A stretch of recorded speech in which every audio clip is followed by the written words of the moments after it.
Ucapan NFH istri Hamka kuak semuanya, ahli forensik sebut anak korban dihabisi karena satu hal.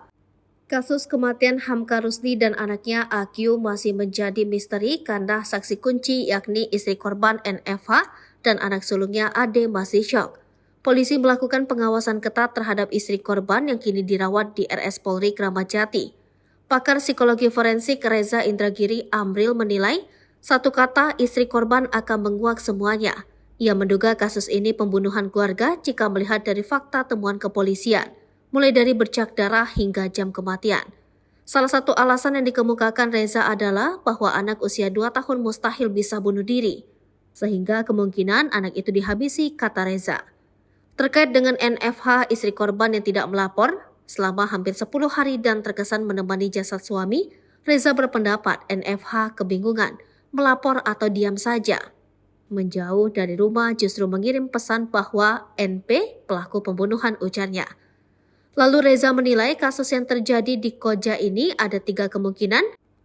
Feminicide atau pembunuhan keluarga berlanjut dengan suicide bunuh diri atau homicide atau pembunuhan dengan motif tertentu. Mungkin saja niatnya feminicide atau kombinasi homicide dan berlanjut dengan suicide, maka polisi harus mengusut ini hingga tuntas jelasnya. Maksud Reza, polisi harus jeli periksa satu persatu, misal siapa tewas karena apa. Bisa karena penyebab alami, kecelakaan, bunuh diri, atau pembunuhan, tandas Reza. Sementara itu, NFH belum bisa berkomunikasi.